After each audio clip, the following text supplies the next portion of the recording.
ఈ కార్యక్రమాన్ని లైవ్లో చూస్తున్నటువంటి భక్తులందరూ కూడా నాతో పాటు 3 సార్లు ఓంకారం చెప్పండి. ఓ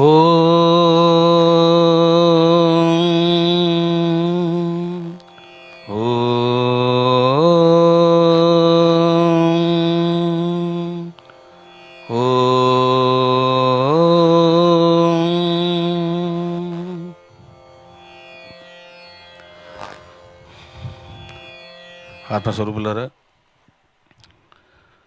ఈరోజు ప్రత్యేకంగా రమణేశ్వర సరోవర తీర్థములో హవన కార్యక్రమం తొలిసారిగా రూపొందించడం జరిగింది. ఇప్పటిదాకా 2014లో ఈ సరోవరం తవ్వారు. 90 ఫీట్ జలం కోసమని 90 ఫీట్ తవ్వారు. అప్పట్లో ఇంకా జలమే పడదు అనుకున్నటువంటి తరుణంలోన 15 ఫీట్లకే జలం వచ్చింది. అలా తవ్వుతూ 90 ఫీట్ల దాకా వెళ్ళడం జరిగింది. ఈరోజు మహాపీఠములో జరిగేటువంటి అనేక అభిషేక కార్యక్రమాలకు, భక్తుల యొక్క అవసరాలకు, సొసైటీలో ఉన్నటువంటి భక్తుల కోసము, కన్స్ట్రక్షన్ కోసము అంతా కూడా ఉపయోగించే జలం ఏమిటిది అంటే ఈ సరోవర జలం. అసలుకి ఈ సరోవరమే లేకపోతే ఇక్కడ మహాపీఠము నిర్వహించడం అనేది అసంభవం. ఎందుకంటే మనం డబ్బులు ఇచ్చినా కూడా కొనలేని పరిస్థితి ఇక్కడ. ఇక బోర్లు వేసినా కూడా ఏ 1200 1100 పోతుంది. అది కూడా సఫిషియెంట్ వాటర్ రాదు. మరి 2014 నుంచి 2022 వరకు మరి ఈ రకంగా 8 సంవత్సరాలు ఆ పరమశివుడు జలాన్ని మనకు అందిస్తూ వచ్చాడు. చూడండి, ఒకసారి ఇదే విధంగా ప్రాబ్లం వచ్చింది. సరిగా వర్షాలు పడక జల సమస్య వచ్చింది. అప్పుడు నేను ఇక్కడికి వచ్చాను. నేను చేయవలసింది చేశాను. ఆ పరమాత్మ అనుగ్రహించాడు. ఏం జరిగింది అని అంటే, నేను ఇంకా పైన ఉన్నాను. అప్పుడు చాలా పైన ఉన్నా, ఇంకా పై భాగంలో ఉన్నా. అక్కడ మీరంతా చూశారు ఏం జరిగిందో. అక్కడ పూజ చేయడము, నేను ఎక్కడైతే పాదాలు పెట్టానో అక్కడి నుంచి జలము ఇంకా రావడము, అక్కడి నుంచి మళ్ళీ నీటి కొరత లేదు. మళ్ళీ రెండవసారి సమస్య ఈ మధ్యకాలంలో వచ్చింది. ఎందుకు వచ్చింది అని అంటే, మా రమణేశ్వరంలోన చాలా రోడ్ల నిర్మాణాలు జరిగినాయి. ఇంకా ఎంత జలం అంటే అంత జలం. ఆ రోడ్ల దెబ్బకి ఈ సరోవరం ఖాళీ అయింది. ఎందుకంటే రోజుకి ఒక 50 నుంచి 100 ట్యాంకర్ల నీరు అంటే చిన్న విషయం కాదు. అంతేనా, మళ్ళీ సప్లై సొసైటీ, మహాపీఠం, భక్తులు, కన్స్ట్రక్షన్స్, వాళ్ళ వేరే వేరే భక్తుల యొక్క కన్స్ట్రక్షన్స్ అన్నిటి ఇదే వాటరే. సో ఏం జరిగింది అంటే, ఆల్మోస్ట్ ఆల్ ఇంకా అంటే కొద్దిగా మాత్రమే జలం ఉన్నాయి. ఒకసారి ఎంత జలం మిగిలాయో మీరు కూడా చూడండి, చూపిస్తారు. ఓపెన్ చేసి సెల్ ఫోన్.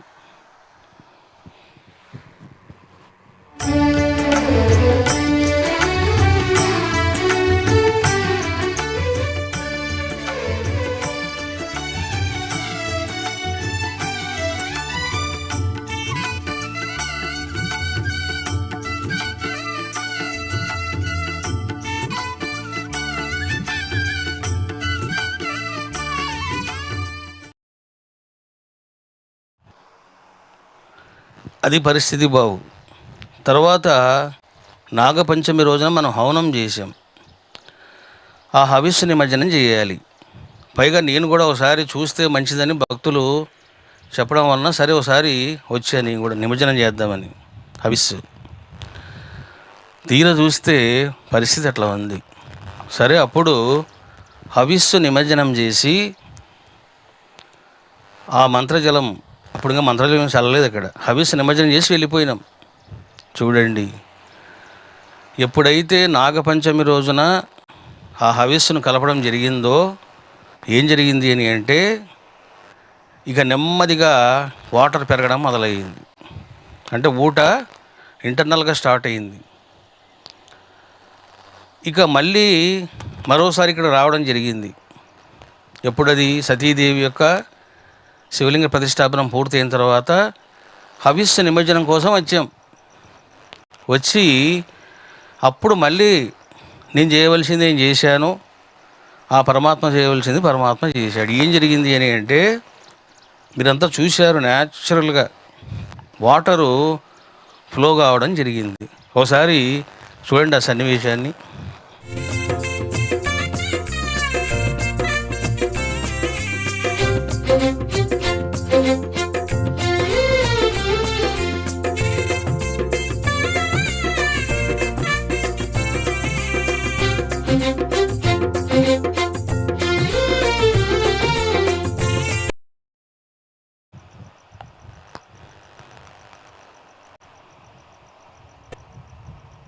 చూడండి, ఇక్కడ హవిస్సు,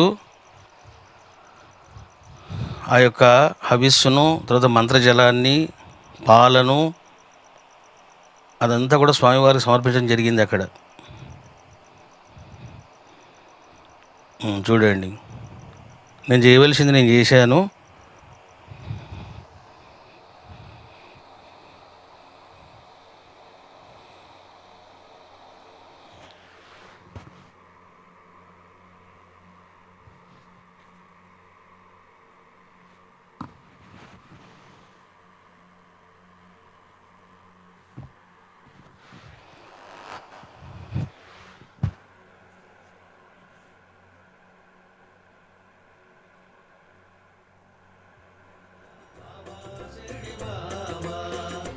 చూడండి, ఎక్కడ కూడా మీకు అక్కడ జలం లేదు. ఇంకా జలం ఇప్పుడు స్టార్ట్ అవుతుంది. చూడండి, ఇదిగో చూడండి.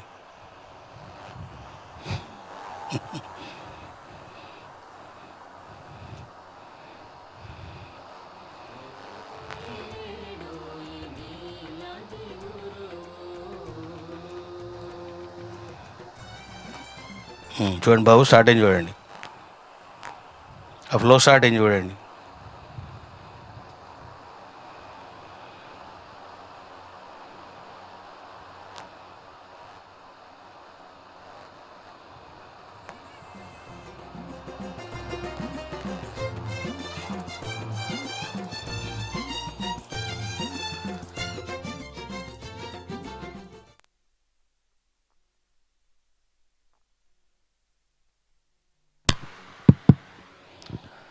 ఈ రకంగా ఒక 4 దారాలు వచ్చాయి.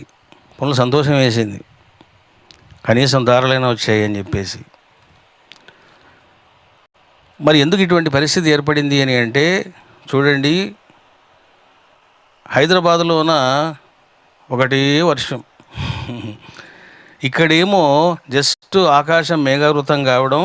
టోటల్ భువనగిరి నుంచి, ఉప్పల్ నుంచి భువనగిరి, నల్గొండ ఈ ప్రాంతం అంతా కూడా జస్ట్ ఆకాశాలు మేఘావృతం కావడము, చిన్న చిన్న చినుకులు పడడం, పోవడం. అసలుకి ఎక్కడ నాకు తెలిసి గట్టి వర్షం ఒక గంట సేపు పడింది లేదు. నేను గుర్తించింది ఏంటంటే, ఒక 10 నిమిషాలు మన కార్యక్రమంలో పడింది గట్టి వర్షం, ఒక 10 నిమిషాలు, అది కూడా. మరి ఎక్కడి నుంచి నీళ్ళు వస్తున్నాయి చూడండి, అంతా కూడా అది కొండ ప్రాంతం. పోనీ అటు సైడ్ ఏమైనా ఉన్నాయా అంటే, అటు సైడ్ ఏమీ లేవు. మరి ఎక్కడి నుంచి వస్తున్నాయి జలము అని అంటే, అదే దైవలీల. మీరు మహానంది చూస్తే, మహానందిలోన జలం వస్తూ ఉంటుంది. సైంటిస్టులంతా ఒక 10 ఫ్లైట్లు వేసుకొని పైన చక్కర్లు కొట్టారు, అసలు ఏం జరుగుతుంది అని. వాళ్ళ వల్ల కాలేదు, అదంతా దైవలీల అని ఇంకా వాళ్ళు కూడా ఒప్పుకున్నారు. అట్లా మహానందిలో, శ్రీశైలంలో ఏ విధంగా అయితే గంగా ఉద్భవించిందో సహజంగా కొండల్లోన, ఆ రకంగా ఇక్కడ ఉద్భవించింది. అది భువనగిరిలో ఉద్భవించడం అంటే చాలా ఆశ్చర్యం. ఇది ఈ రకంగా జరిగింది బాబు. చూడండి, ఒకరోజు శివుని బాగా తిట్టా నేను. నువ్వు కూడా సాయిబాబాలాగా తయారైనావు శివ, నువ్వు కనీసం వాటర్ ఇవ్వకపోతే ఎట్లా? ఎక్కడెక్కడో కుంభవర్షం కురిపిస్తున్నావు అవసరం లేని చోట. వాళ్ళేమో వర్షముద్రా దేవుడు అంటున్నారు. ఇక్కడేంటి పరిస్థితి ఇట్లా ఉంది అని తిట్టాను నేను శివుణ్ణి.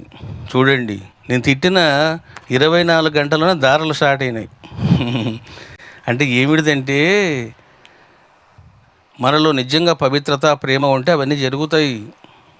జరగకుండా ఎందుకు ఉంటాయి? ఇంకా ఆ విధంగా దేవుడు వినకపోతే మన భక్తి కూడా దండగే. నీకు వరుణ జలము, గంగా జలము, ఆకాశ జలం ఎందుకురా? ప్రత్యేకంగా నీ కోసం, నీ భక్తుల కోసం, రమణేశ్వరం కోసం ఇస్తానని చెప్పి చూడండి స్వామి ఆ విధంగా గంగను ప్రసాదించాడు. మీరు ఆ వాటర్ చూడండి, చాలా ప్యూర్గా ఉంటుంది చూడండి. ఆ వాటర్ కూడా మీకు ఎలా వస్తుందంటే ఏదో బురద నీళ్ళు లేకపోతే అట్లా ఉండదు, చాలా నీట్గా ఉంటుంది, శుద్ధ జలంలా ఉంటుంది, అది ఫిల్టర్ వాటర్లా ఉంటుంది.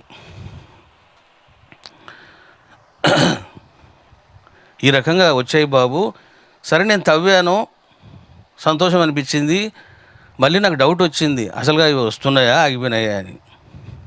ఒక భక్తుని అడిగాను, ఏమయ్యా గమనించారా అన్నాను. వాళ్ళకి అంత శ్రద్ధ ఎక్కడ ఉంది? చూడండి, రెండో రోజు బలరాము ఆయన మిస్సెస్ వాకింగ్ కోసమని వచ్చారు.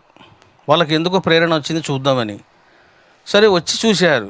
ఆశ్చర్యం ఏమిటిది? అది ఇంత పెద్ద దార వస్తుందంట ఆ కొండ దాంట్లో నుంచి, ఆ దారలో నుంచి.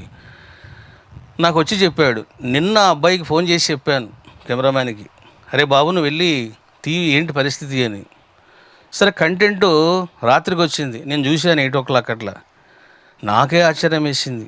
ఒకసారి ఎంత దారగా పడిందో మీరు కూడా చూడండి.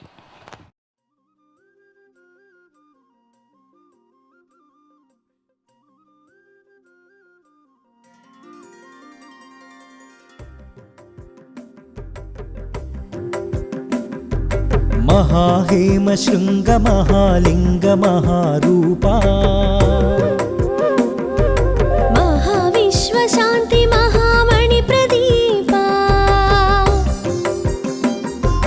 మహాహేమ శృంగ మహాలింగ మహారూపా, మహావిశ్వశాంతి మహామణి ప్రదీపా, మహాసహస్రార పద్మ భాస్కర మహేశ్వర, మహాసహస్రార పద్మ భాస్కర మహేశ్వర, మహావేదాంత తత్వ మహామధుకర, నమో నమో రమణానంద గురుదేవ నమస్కృత, నమో నమో వరశక్తి పాత సంయమేంద్ర పురస్కృత, నమో నమో రమణానంద గురుదేవ నమః. ఫస్ట్ నేను చేసినప్పటికీ ఇప్పటికీ 100 times పెరిగింది ఆ ఫ్లో.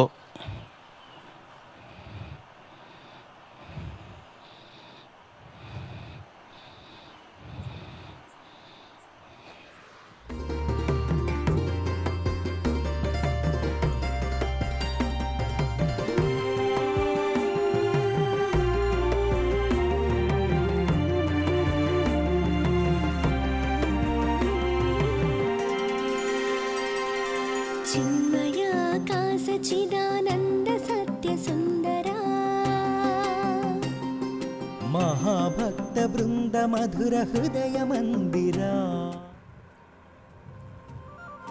చిన్మయాకాశ చిదానంద సత్య సుందర, మహాభక్త బృంద మధుర హృదయ మందిరా, సకల సురాసుర వందిత సమతా సదనా.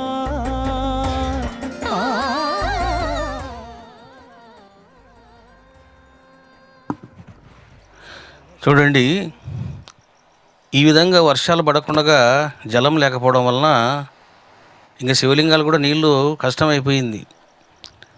చూడండి, అటువంటి సమయంలోన ఒక 1 day తర్వాత నాకు దృశ్యం కనపడింది. ఏమిటిదంటే, చుట్టూ అంటే 4 దిక్కుల్లో కూడా, ఇప్పుడు మన నార్త్ సైడు, తర్వాత వెస్ట్ సైడు, మొత్తం 4 దిక్కుల్లోన జలం ఉబికి పైన పోస్తుంది. నేను అనుకున్నాను అంత ఎక్కడ వస్తుంది అబ్బా అనుకున్నాను. చూడండి, ఇప్పుడు ప్రస్తుతం మీరు చూడండి, గమనించండి. మీరు ఇప్పుడు చూస్తున్నది జలం ఎక్కడైతే వస్తుందో అది ఈశాన్య ప్రాంతం. అది చూడండి, ఈశాన్యంలో గంగ ఉద్భవించడం అంటే అది చాలా పెద్ద విషయం. ఎక్కడో పుట్టడం కాదు. ఇప్పుడు ఈ సరోవరానికి పక్క ఈశాన్యం అది. ఆ ఈశాన్యంలోనే చూడండి, మీరు ఈశాన్యం చూడండి, అక్కడి నుంచి గంగ వస్తుంది చూడండి. అక్కడ కూడా గంగ ఉంది. ఇక మళ్ళీ మీరు జస్ట్ అలా కెమెరా తిప్పరాబావు, నువ్వు అలా వెళ్ళిపో అంటే ఈశాన్యం నుంచి వెస్ట్ వైపు వెళ్ళు. ఇందాక పాము కనపడుతున్నాను కదా, అక్కడ పాము దగ్గరికి వెళ్ళు. చూడండి, ఇప్పుడు అక్కడ కూడా గంగ స్టార్ట్ అవుతుంది.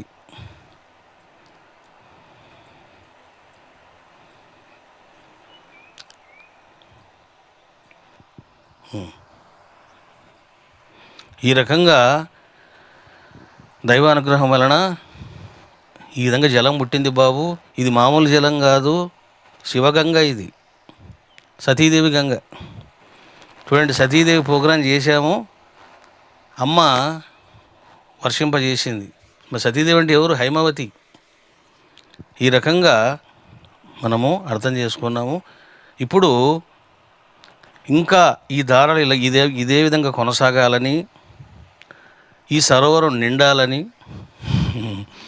మాకు నీటి కొరత ఉండకూడదని వరుణదేవుడిని, శివుడిని, అమ్మవారిని, గంగామాతను మనం ఇప్పుడు హవనం చేయబోతాం.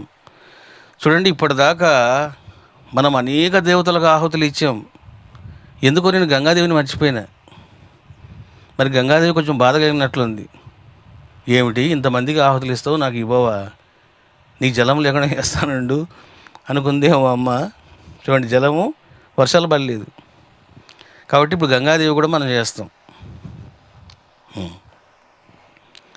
ఇప్పుడు కార్యక్రమం మొదలు పెడుతున్నాం బాబు. నీళ్ళు తీసుకుతాగండి.